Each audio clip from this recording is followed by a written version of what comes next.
page 82. I have a photo from my 11th birthday party with a handful of friends from school in this run-down, shabby apartment. I remember being embarrassed. I remember the boxed cake mix in an old Pyrex. I vowed to myself that day that I would be wealthy when I grew up. It was my birthday candle wish. Someday, I would be rich. Can we just talk about the boxed cake bit really quick? Like, I didn't realize that boxed cake mix was a sign of, like, having something less good. Like, how the fuck else are you supposed to make funfetti? Now I'm concerned about my boxed cake that I'm making right here. This isn't gonna disappoint you guys, is it? You're not gonna be ashamed of me for feeding you cupcakes that were made out of a box, are you? Before we begin today, I want to let you guys know that this video gets a little intense. Many things happen in this video. I do a lot of things, so I will put the timestamps on the screen so you know when I do each of these things in case you want to skip any parts. I don't think any of it's that bad though, but I figure I'd just let you know. For example, in this video, I almost cry. I also almost show my boobs. Also, I get handcuffed. And by the end of it all, I've made a full plate of cupcakes. Needless to say, this is a book review video.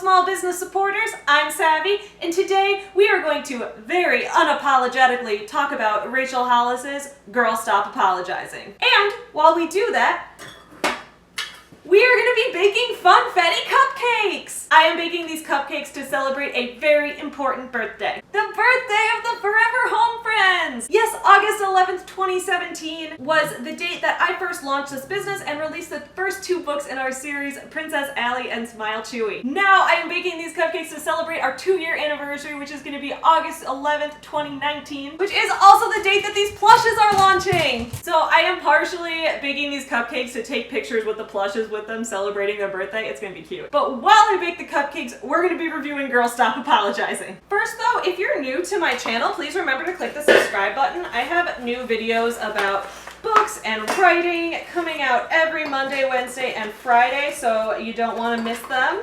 Also, if after watching this snarky negative review of a book, you feel like you want to pay it forward and do the same thing to me, then you can check out my novel Sculpt Yourself, linked in the description below, and you too can make a snarky review about how much you hated the book. You can also check out my YA novella Beauty King, which also has a new cover. On to the review. So you guys may remember that recently I posted a video talking about Rachel Hollis, author of and how she's been accused of plagiarism. Also how she spoke at a Beachbody conference and has been kind of supporting and condoning multi-level marketing. I will link that video up in the cards. This video is going to go even deeper into that because I actually ended up reading Girl Stop Apologizing.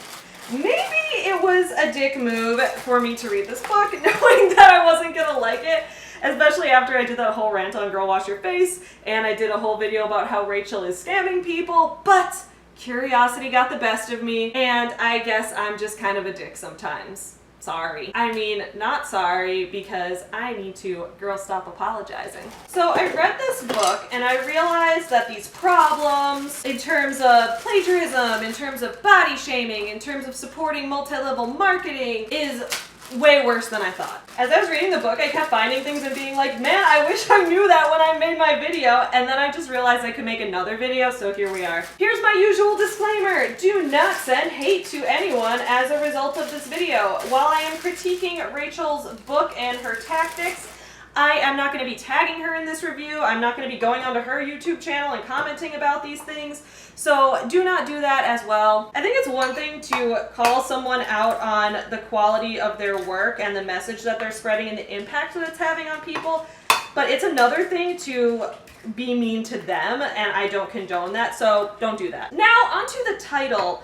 Girl Stop Apologizing. So at first I thought it was going to be a book about how women try to apologize too much for things that aren't their fault. Like there have been studies done to show that women are more likely to apologize for things than men are, even when those things are not the women's fault. So I thought that maybe it was going to be kind of going into that. Actually, that's not what it's about. It's about how as a powerful woman, you should not apologize for having dreams, which I think that that argument is like a broken window fallacy or a straw man at best, because be real with me. Do you know anyone who apologizes for having a dream? Like, sure, maybe there's people who like don't feel confident that they can achieve something, or they're struggling to pursue their dream, or like they prioritize something else. But have you ever seen anyone who's like, I'm so sorry, the fact that I have goals and want to achieve things in life must be so annoying, I feel so bad about, like, what kind of made up bullshit is that? It reminds me of in job interviews when the person interviewing you will be like, what is your greatest weakness? And people will be like, my weakness is that I care too much, or like, my weakness is that I am just too organized, and like it's clear that they're just bragging. That's like 90% of what this book is. It's just Rachel humble bragging over and over again. And that leads me into part 1 of this video. Girl, stop humble bragging. I get so many requests, you guys. You can't even imagine the amount of emails asking for mentorship, advice, nonprofit support, and product endorsements flooding my inbox on the regular. That's a quote from page 135. For context, here Rachel is talking about like learning to set boundaries and being okay saying no to things and learning to prioritize specific things, which like, yeah, that's great. But like, I get so many requests, you guys, you can't even imagine. Actually, I can imagine. Just the other day, I had all of these web developers who talk suspiciously a lot like robots in my Gmail spam inbox offering to help me increase my SEO ranking. And I've also had lots of requests from clickbait publications online asking me if I would like to write for them for the very lucrative salary of exposure dollars and experience cents. I always turn these down. It's not hard. On page 84, Rachel's talking about how different people have different skill sets and different strengths, which is true. And she's talking about like how being a stay-at-home mom really isn't her thing, which again, that's totally reasonable.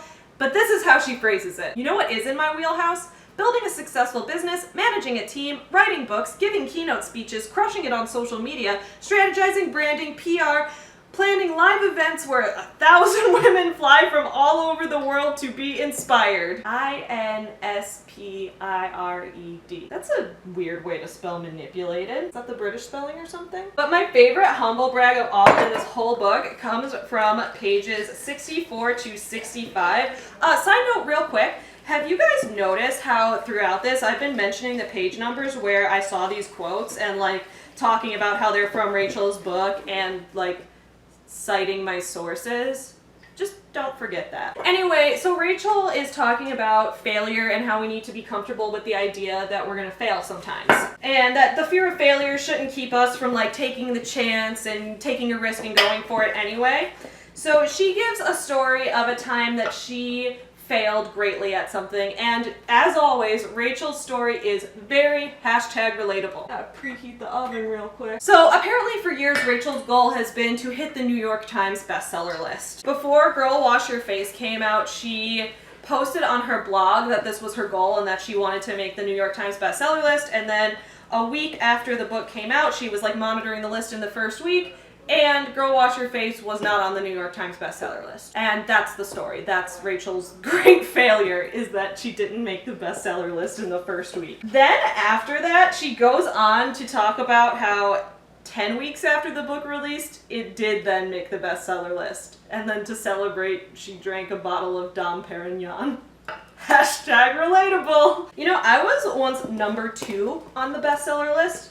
By which I mean I was number 2 on Amazon's bestseller list in the very specific category of LGBT sci-fi with Sculpt Yourself.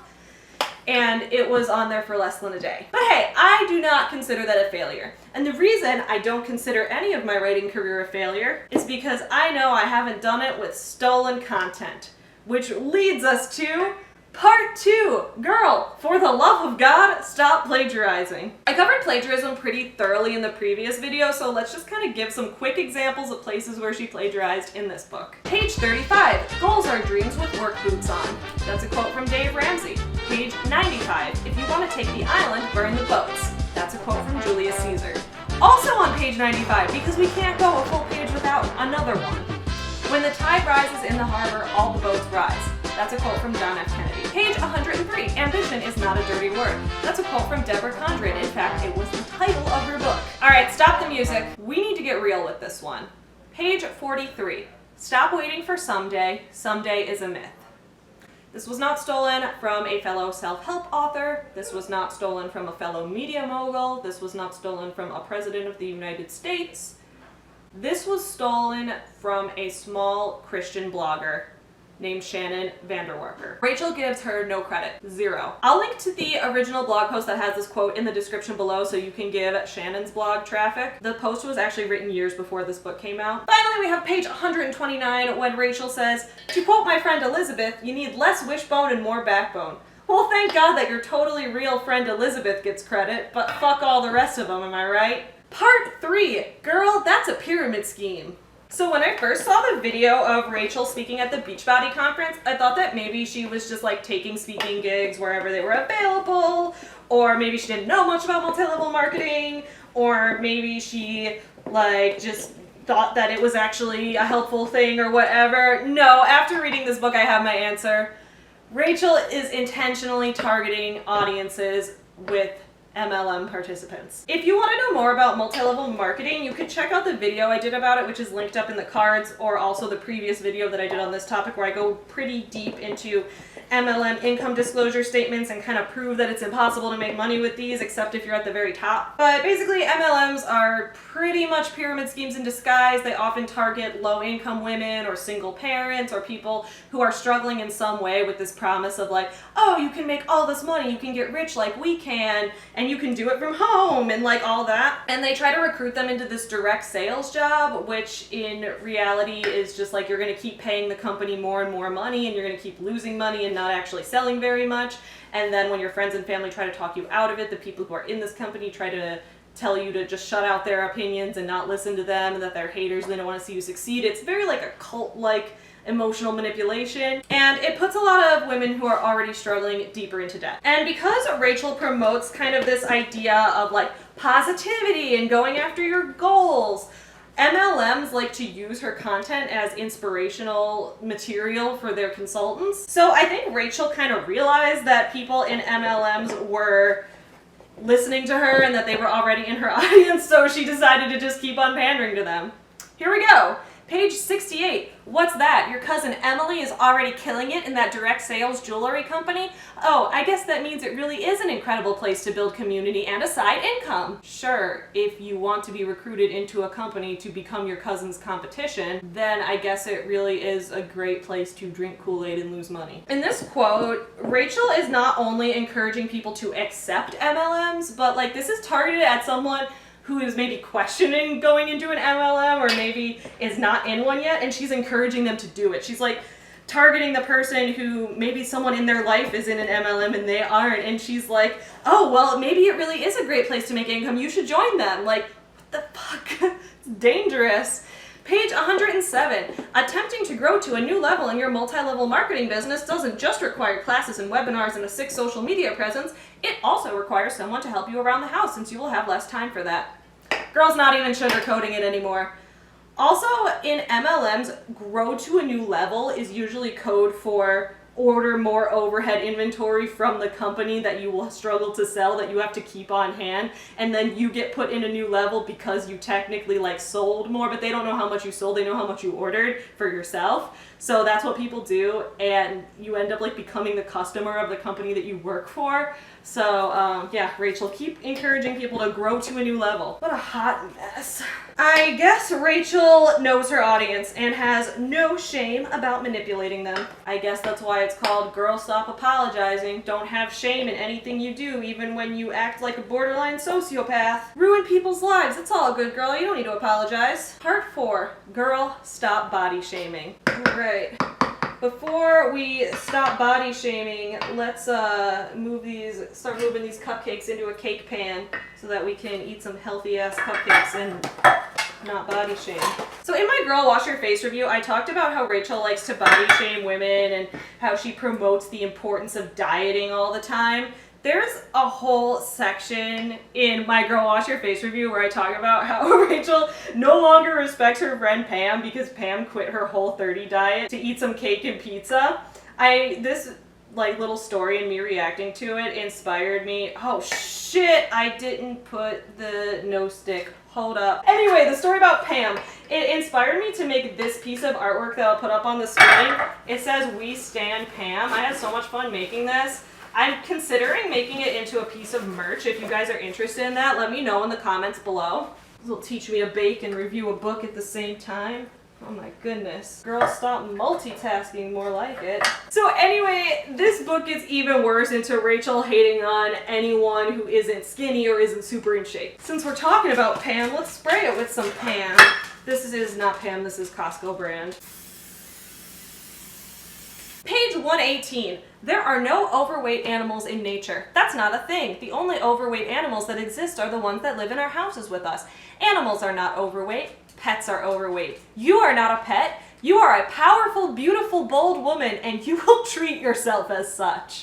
Okay, so let's just unpack that one real quick. So first of all, I think the tone in there is a little weird. She's very demanding. She's like, you will treat yourself as such. You will not allow yourself to be overweight, which is like, come on, Rachel, that's rude. But when she says there are no overweight animals in nature, the reason for that is that animals don't have a lot of the unlimited resources that humans living in first world countries have.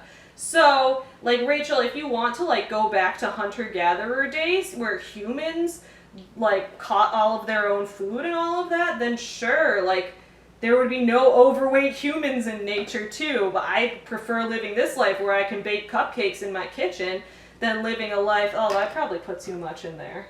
Yeah, I'm sure I did. How much? I'll take some of that out. But anyway, yeah, I would prefer living this life where I can just bake cupcakes and fuck up the cupcakes and then bake more cupcakes. I prefer that to having to live in nature like a wild animal. And yeah, there are overweight pets in our house sometimes. There are also overweight people. I really don't get what you're getting at with that. Like, I really don't want to live my life like a wild animal. Also, the whole part where she's like, you're a beautiful, bold woman and you'll treat yourself as such. Like, do you have to be not overweight to still be a beautiful, bold woman? Like, can't you be like a powerful, bold woman doing your thing, winning at your career, whatever, and like also be overweight? Like, those things are not mutually exclusive and don't relate to each other at all. So I really don't get at why she's saying like, you're not overweight, you're a powerful, beautiful woman. Like, those are not opposites. What? So that quote is pretty horrendous. And while I was really upset by that one, there was one in this book that made me almost legitimately cry. And let me get these cupcakes in here so I can go off my rant about this while they're in the oven. Hold up.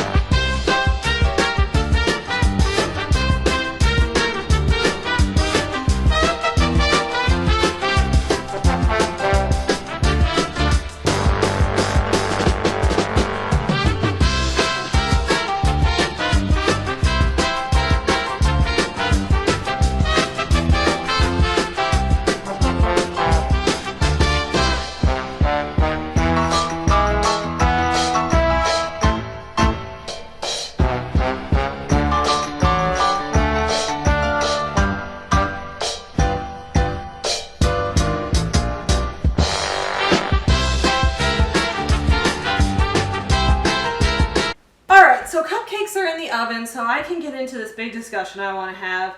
On page 152, Rachel says the following. When I got pregnant the first time, I had lovely little B cups. I loved them, and they loved me back. After the baby was born, the milk came in, and those lovely B cups became E cups. No, that's not a typo. That's a cup size. E, as in elephant, as in enormous, as in yowza. First of all, yowza, that's kind of a fun word to say, but I didn't even have fun saying it because of how much I hate this quote. All right, this quote is personal to me. While I could read the rest of the book and objectively judge why these things she's saying are bad or problematic or whatever, this quote made me almost actually cry when I was reading this book because I just went into such like a state from this. So a lot of you guys have seen the video I made about why I hate having huge boobs. I made that video because like me hating my body proportions was one of the big inspirations behind writing Sculpt Yourself. So it was like I did a series of different topics on things that led to Sculpt Yourself and why those were important to me. So I did this whole video about why I hate having big boobs. And in that video, I just kind of did like funny complaints, but we're gonna get like extra real right now. I will show you guys. I guess I can't show you fully. I'll get in trouble for demonetization. I'm not monetized yet, but hopefully I will be soon. If I want a chance in hell of this getting monetized. Here we go. I have trouble getting this across sometimes. These are my boobs. These. This is my waist, this is my body, these are my boobs. So Rachel is like horrified that she would ever be an E cup. My bra size is G, and there is no way for me to fix that at all. And here is how I know that there's no way I can fix that. I was able to get down to a D cup at one point. That is the smallest my boobs have ever been as a post-pubescent woman. I got a D cup bra when I was in middle school, like 7th grade, and since then it's only gone up, except like I've been in a G cup bra since I was 15, and then for a while, like I hated it. So I lost a ton of weight and I was very underweight, and I got myself down to a D cup, just barely. Like the D cup was slightly too small on me, but I would still wear it because like it was the biggest one I could get at Walmart, and I just didn't want to keep spending ridiculous amounts of money on bras I couldn't afford. That's the smallest I was able to get it, and at that point I was so underweight that I was like forcibly taken to the doctor because I was unhealthy. So like the rest of my body could be skeletal and my boobs will not go away. I just cannot get rid of them. So I was able to get like to an E cup, which is the size Rachel thinks is huge and disgusting, when I was like regular skinny, like not underweight but just like skinny when I was like in college. And now I'm a G cup again because I've gained some weight, but I'm not overweight. I'm a G cup and I'm in the healthy weight range, and I don't plan on ever being underweight again, but there's no way for me to get rid of it. And I guess this is especially difficult for me because for a while I've been trying to be like androgynous, I guess. I don't like know how to fully phrase this or like explain this properly because it's not even a thing I totally understand myself. But I can't stand that my body is forcing me to have this degree of hyper femininity. And like, I like feminine bodies, you guys all know that. You're gay from the 80s. But for me, this body it never felt right for me to be in this body. And I wish I could like gift it to another woman who like would love to have, because like people keep telling me like, oh, objectively, like you're like an hourglass, you're like curvy, you have that waist to hip to chest ratio or whatever. Like I don't like that for me, and I feel really uncomfortable in this body and I hate it, and I wish I could just like give that to someone else and like let them have it instead if that's something they want. It just seems so unfair because it's like people want this and I want to throw it away. But I can't get rid of these boobs. I'm wearing a shirt that shows them off right now to make a point so I could show you guys how dire this situation is, but I can't hide them in any clothing. I have a binder. I tried binding for a while and it does almost nothing, and like it's a good product. That's no shade to the binder itself. It's just that like I wanted to get it because I wanted to try and see if I could make it happen, and when it comes down to it, like, you know, matter can't be created or destroyed. Like this matter exists and there's nowhere for it to go. So like I tried binding it and like sure, it like goes towards my stomach a little bit, but there's only so much that it can squish them in, and it's still there. Like there's not like a point where you can, like, I can't get rid of them. So I was binding for a while and it's uncomfortable and it doesn't work. Like you still see my boobs. It's the fucking worst.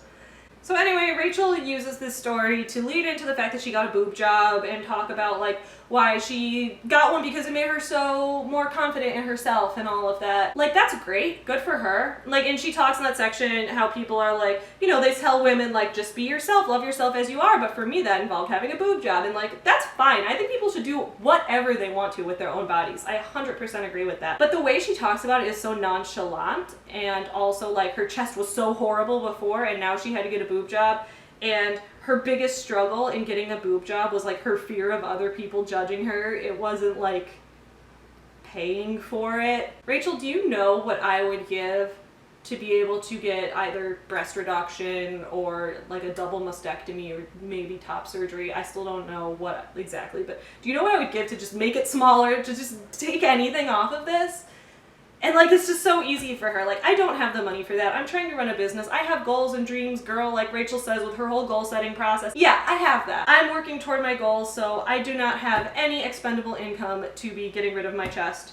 And I've been keeping myself eating a normal amount of food. I've been successfully doing that for almost a decade. And I'm not going to become underweight again, even though living with these every day is hell. You know, different people have different body types. fuck it. I do want you to apologize to me for that one. I know we're not apologizing, but like, Rachel, if you ever see this video, which I know you won't because I'm not going to tag you in it because I'm not an asshole, apologize to me someday if we ever meet. Rachel just seems to think in every example she gives that people can just naturally relate to the amount of money she has. Which leads me to my final criticism. Girl, stop hating poor people. So it's time to take the cupcakes out of the oven and see if they're done.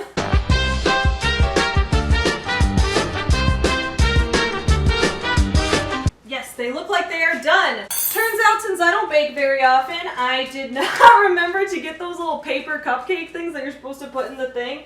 So I've got these cupcakes and I am going to put them on a plate and prepare the frosting before refilling the next batch in this tray. So anyway, we're gonna talk now about how Rachel hates on poor people. So we're gonna go first with this wonderful quote from page 82. I was 11 when my goals for the future solidified. My parents had broken up again. It happened so many times over the course of my life, I honestly cannot tell you what number it was that time. The difference in this particular instance was that my mom decided to move out and she insisted that I come with her.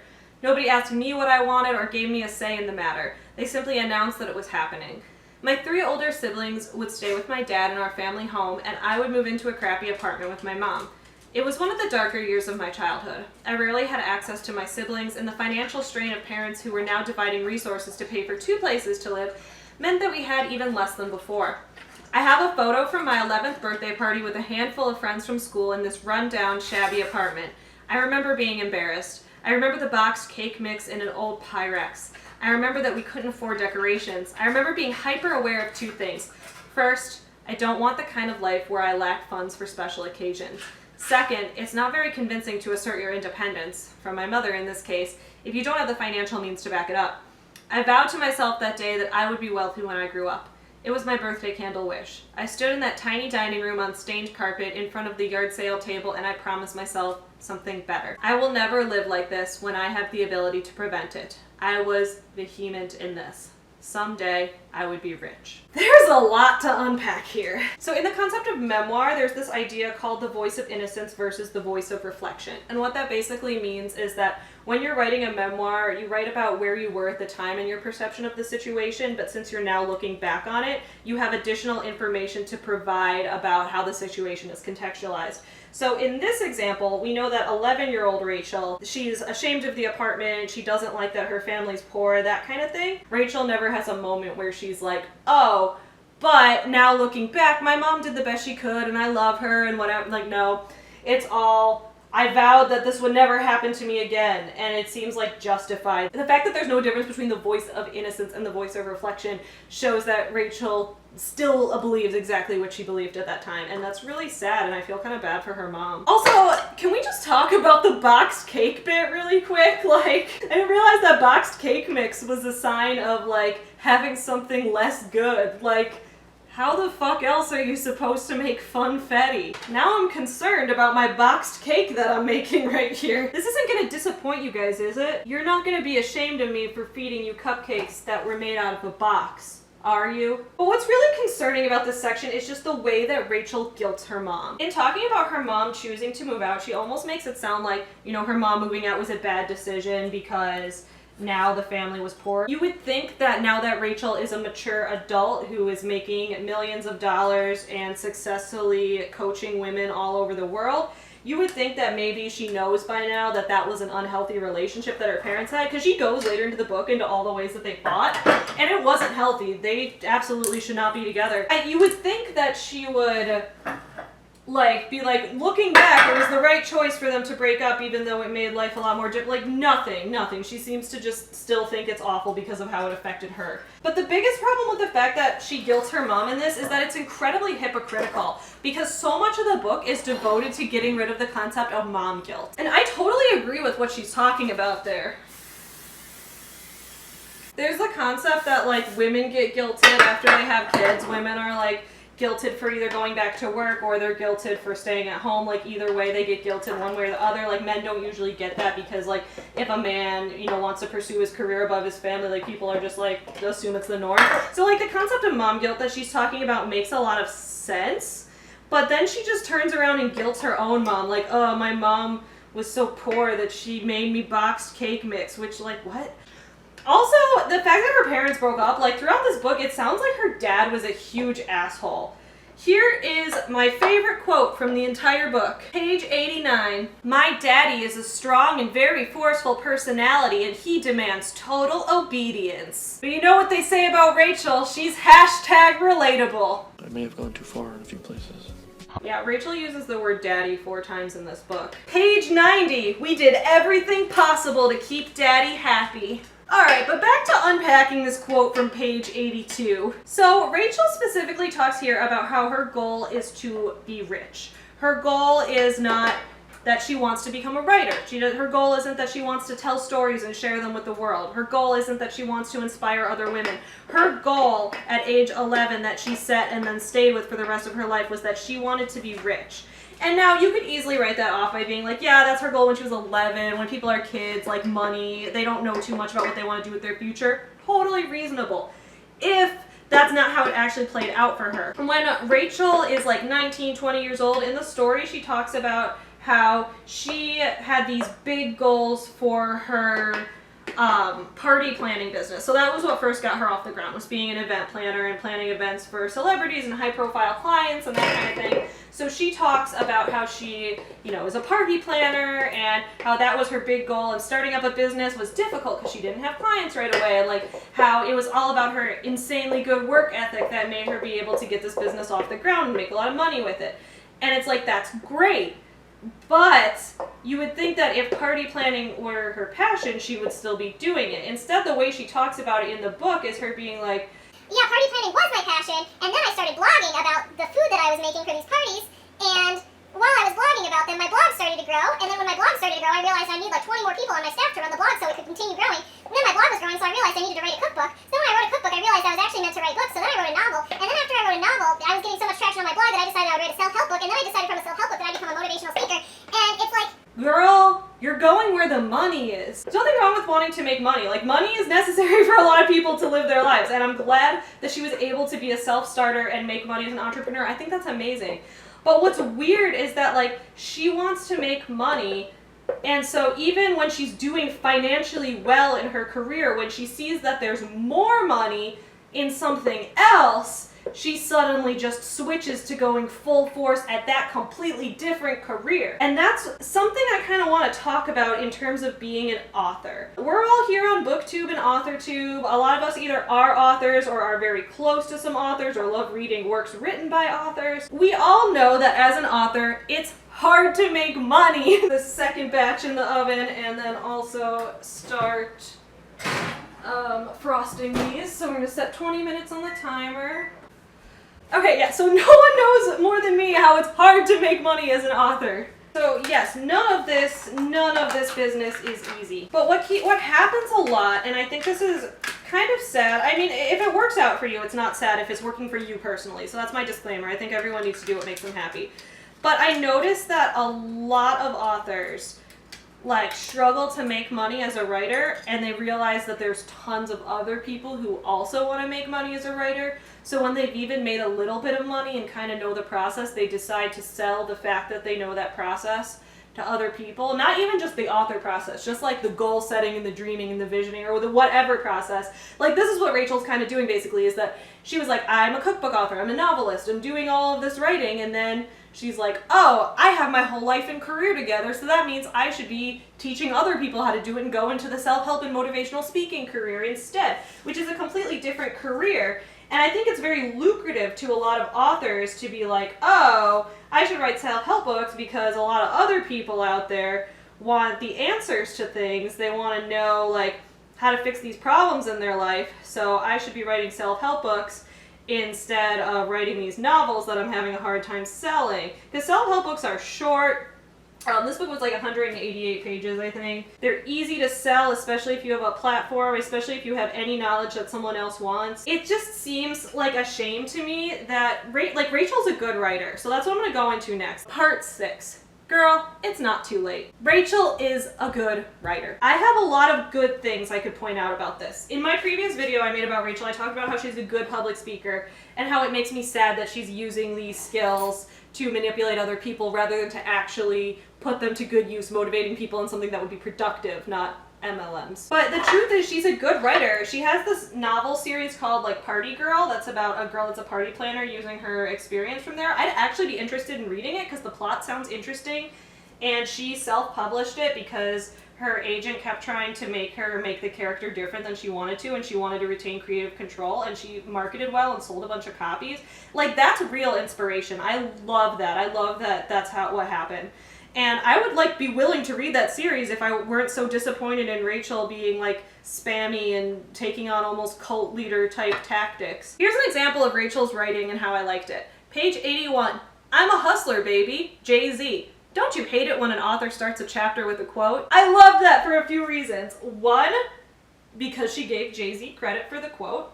Two, because then she kind of like did a little bait and switch. Like you thought she was about to be like, here's why this quote is amazing, but then she's like, don't you guys hate that? Like, she's like doing a little tongue-in-cheek thing. It was funny. There's just so many examples where her writing is like easy to follow and it's fun to listen to, and I like it. I like her writing style.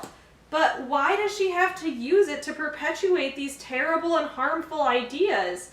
That's the problem. And it's like, Rachel, if you're watching this, which again, I'm sure you're not, my best advice to you is to go back to writing fiction. Because you did do well selling fiction. You were not like the #1 bestseller in fiction like you were with Girl Wash Your Face. Maybe you didn't make buttloads of money, but from what it seems, from what I've seen about these books in the series, it seems like you did something interesting that was related to party planning, which was your passion. Like, I would just love to see you using that to like perpetuate that instead. And again, you know, Rachel, I don't know you personally. I can't say for sure what's good and bad in your life or whatever, but I know that the ideas you're spreading right now are harmful and they can hurt other people. And you have this amazing potential and this amazing power to spread ideas that could help other people. Rachel's methods in this book for setting goals, and like she has this whole section about like her goal setting process and her work ethic. It's really good advice. Like, it's the same type of advice I give, because like I'm really good at goal setting and like I'm really good at accomplishing my goals, and I'm like not, like, I don't think that's arrogant. That's just a skill I have. I agreed with almost every tactic she had for setting goals. I thought that those were accurate pieces of advice to give someone. And it's like, that's such good advice if only it were not contained in the same book that's saying that pyramid schemes are okay. If only it were not contained in the same book that says you need to lose weight because being overweight is automatically shameful. If it weren't, you know what I'm saying? If it weren't in the same book as those things, I would say this book has really great motivational advice about goal setting and about feeling good about yourself. But because of all that other shit that I just mentioned, plus the fact that Rachel is an MLMer, or I guess she doesn't sell for an MLM, but she promotes them, I am giving this book 1 star.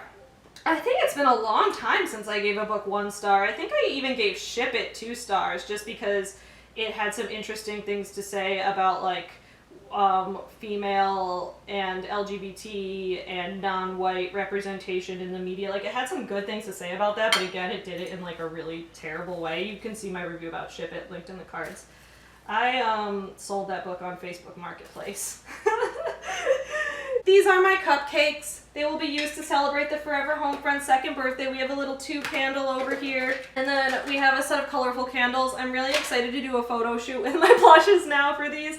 So that's what we're talking about in today's video. I really hope you guys enjoyed this video, even though it was a little bit much. I know even for me this video was a little bit extra, as the cool kids call it. I hope you liked it anyway. Please let me know your thoughts on this in the comments below. If you have read Girl Stop Apologizing, let me know in the comments below. Let me know your thoughts on it, or just your thoughts on anything I had to say here today. Like I said earlier, if you think I'm a hypocrite because I'm an author, but then sometimes I give people negative reviews on YouTube, like, you're totally welcome to give me a negative review too. Read Sculpt Yourself, read Beauty King, they're linked in the description below, and if you hate them, just tear me the fuck apart on the internet. It's all good. If you're interested in picture books and stuffed animals based on real rescue dogs. You can check out my Forever Home Friends series linked in the description below as well. As always, 10% of profits from Forever Home Friends products go to benefit animal shelters, so it's a win-win for everyone. Our full stuffed animal line was just recently released, and they are so cute, and they have personalized custom adoption certificates that you can get with them, so it can be like you adopted the stuffed animal. It's so cute. Thank you for watching me bake cupcakes. I will see you again soon. In the meantime, don't forget to support small businesses. Happy reading!